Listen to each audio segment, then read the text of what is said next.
hello नमस्कार 안녕하세요 आज म रुम देखाउन गइरहेको छु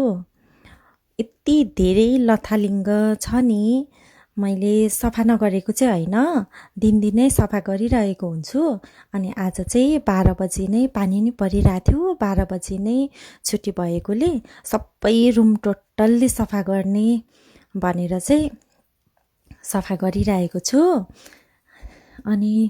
म चाहिँ हाल साउथ कोरियाको एग्रिकल्चरमा कार्यरत छु म आएको चाहिँ लगभग 2 वर्ष पुगिसकेको छ अनि मैले चाहिँ 2 वर्षको 2 वर्षभित्रमा चाहिँ 3टा काम परिवर्तन गरिसकेको छु पहिलो चाहिँ म सागबारीमा आएको छिक्खरी भन्ने साग थियो छिक्खरी भन्ने साग थियो त्यहाँनिर चाहिँ गर्मी महिनामा चाहिँ चल्ने जाडो महिनामा चाहिँ नचल्ने रहेछ अनि 3-4 महिना जस्तो नै काम नचल्ने अनि म आएको पनि 4 महिना जस्तो भइसकिसकेको थियो त्यहाँबाट चाहिँ जाडो महिनामा काम नचल्ने भएकोले गर्दा मैले चाहिँ त्यहाँबाट परिवर्तन गरेर च्याउमा गएँ च्याउमा 15 महिना जस्तो काम गरिसके पछाडि चाहिँ त्यहाँनिर चाहिँ च्याउ नै नआउने के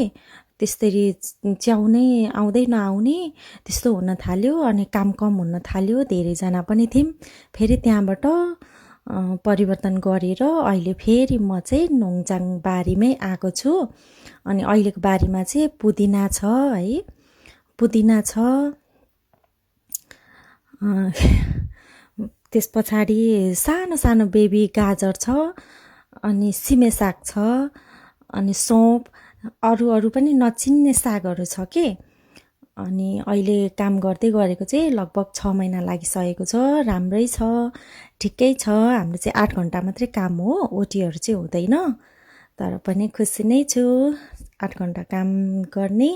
आउने खाना बनाउने रेस्ट गर्ने त्यसरी गरिरहेको छु मैले चाहिँ बोल्दा बोल्दै रुम पनि सकिसकेको छु हस् त बाई 사랑해요